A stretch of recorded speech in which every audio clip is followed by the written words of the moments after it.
बिल्कुल हो सकता है। आप अपने साइंस के बोर्ड एग्जाम में अच्छा स्कोर कर सकते हो, इवन 90 प्लस स्कोर कर सकते हो, लेकिन तभी अगर आप ये लास्ट मंथ स्ट्रैटेजी फॉलो करते हो जो मैं आपको बताने वाली हूं। चलिए स्टार्ट करते हैं।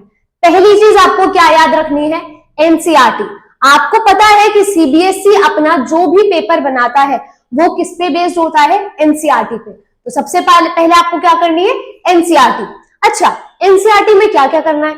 एनसीईआरटी में जो भी आप चैप्टर पढ़ रहे हो, आप पेन पेपर लेके बैठो, क्योंकि उसमें नोट्स लिखने जरूरी है। सी, आपको ना सारी रिएक्शंस याद नहीं रह सकती है टाइम तक, तो आप क्या करो, रिएक्शंस को सारी पेपर पे लिखो। रिएक्शंस को लिखना कैसे है आप सुनो।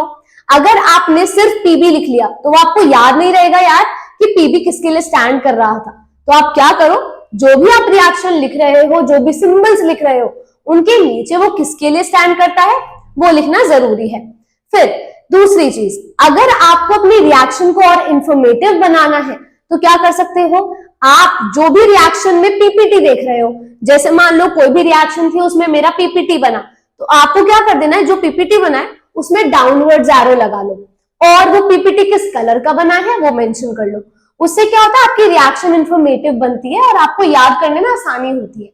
नेक्स्ट, अगर मान लो कोई गैस वॉल्व हो रही है तो आप अपवर्ड एरो बना सकते हो। इससे क्या होगा, आपकी सारी जो भी रिएक्शंस होंगी वो इंफॉर्मेटिव बन जाएंगी और अच्छी भी लगेंगी। This is all about notes कि भाई हमको नोट्स कैसे प्रिपेयर करने। अब मैंने चैप्टर पढ़ लिया, नोट्स भी बन गए, अब उसके बाद ये भी तो देखना पड़ेगा ना कि मुझे चैप्टर कितना प्रिपेयर हो गया है। तो उसके लिए आपको क्या लगाना है, इन टेक्स्ट क्वेश्चंस जो बीच के क्वेश्चंस होते हैं और बैक एक्सरसाइज क्वेश्चंस जो चैप्टर के एंड में दे रखे होते हैं। उससे क्या लगेगा, आपको कॉन्फिडेंस आएगा कि हाँ मेरा चैप्टर प्रिपेयर्ड है। अगर कोई चैप्टर आपको लग रहा है कि इसके क्वेश्चंस इनफ नहीं हुए हैं, मैंने एनसीईआरटी कर ली बट मुझे थोड़ा डाउट है कि ये चैप्टर अच्छे से हुआ है या नहीं, तो आप एक और बुक है जिसे हम बोलते हैं एनसीईआरटी एग्जाम्पलर, वो कर सकते हो। उसमें क्या है, आपके एमसीक्यूज मिल जाएंगे, आपके क्वेश्चन आंसर्स मिल जाएंगे जो एनसीईआरटी पे बेस्ड होते हैं, तो आपका कॉन्फिडेंस और बूस्ट अप हो जाएगा। सो this is all about questions. अच्छा, केमिस्ट्री में एक और चीज जरूरी है, विच आर एक्टिविटीज, बहुत इंपॉर्टेंट है।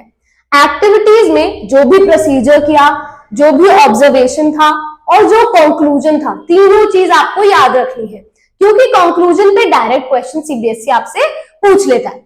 तो इन टेक्स्ट, बैक, एनसीईआरटी एग्जाम्पलर और activities, this is for chemistry.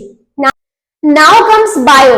Bio में कैसे नोट्स प्रिपेयर करने हैं? सी, नोट्स प्रिपेयर उसमें नहीं हो सकते हैं क्योंकि बायो थ्योरेटिकल होता है, हर चीज मेंशन कर लेना नोट्स में, तो उसकी वजह से नोट्स काफी बल्की हो जाएंगे और आप लास्ट मिनट में रिवाइज नहीं कर पाओगे।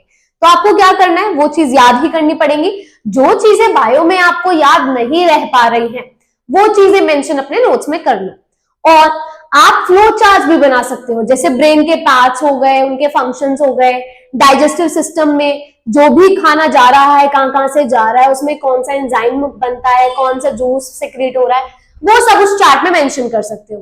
तो इससे क्या होगा, आपको फ्लो चार्ट से आसानी मिलेगी कि हाँ किस किस का क्या क्या फंक्शन था। तो ये तो बायो के नोट्स हो गए।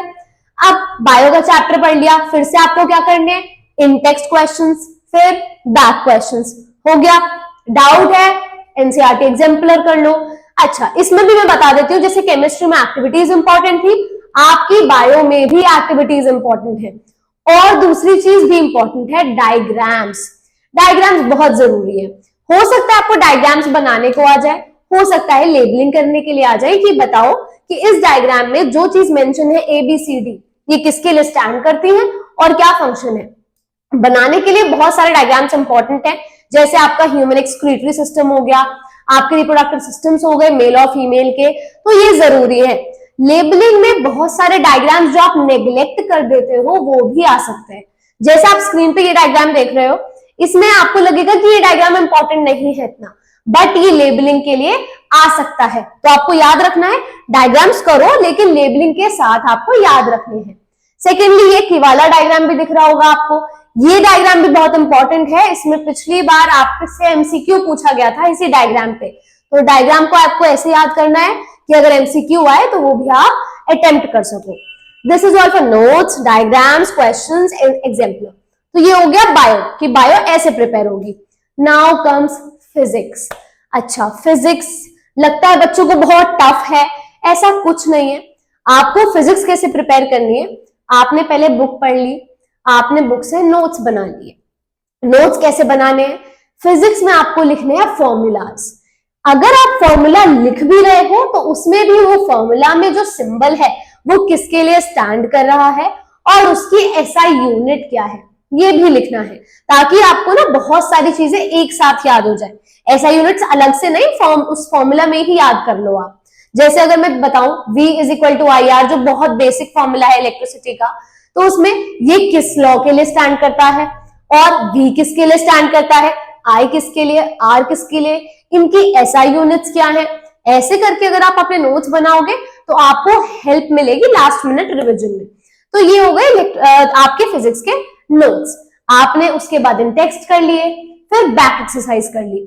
अच्छा, फिजिक्स में क्या होता है कि आप न्यूमेरिकल्स में फंस सकते हो कि भाई एनसीईआरटी कर लिए बट न्यूमेरिकल्स में डाउट है कि शायद अच्छे से नहीं हुए, तो फिर से क्या कर सकते हो, एनसीईआरटी एग्जाम्पलर।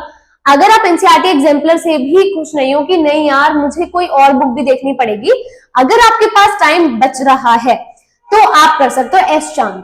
इसमें क्या होता है, आपको बहुत अच्छे अच्छे न्यूमेरिकल्स मिलेंगे, बहुत डिफरेंट टाइप्स के मिलेंगे, जिसकी वजह से आप एक ब्रॉड व्यू ले सकते हो कि अच्छा किस टाइप का न्यूमेरिकल मेरे पेपर में आ सकता है। तो आपको इससे बहुत हेल्प मिलने वाली है, तभी करो जब आपके पास टाइम बच रहा होगा।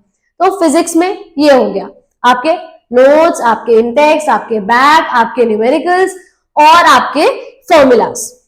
चलो ये हो गया तुम्हारा केमिस्ट्री, बायो, फिजिक्स, ठीक है। एक चीज और, आपने ये सब प्रिपरेशन कितने दिन में कर लेनी है, कम से कम 10 दिन। 10 दिन में सब खत्म कर दो, अपना सारा सिलेबस खत्म कर दो। क्योंकि क्या होता है, हर एक चैप्टर को सेपरेटली पढ़ना आसान है, बट अगर आप सारे चैप्टर्स को एक साथ लगाओगे वो टिपिकल है, क्योंकि आपको दिमाग को सारी जगह घुमाना पड़ेगा।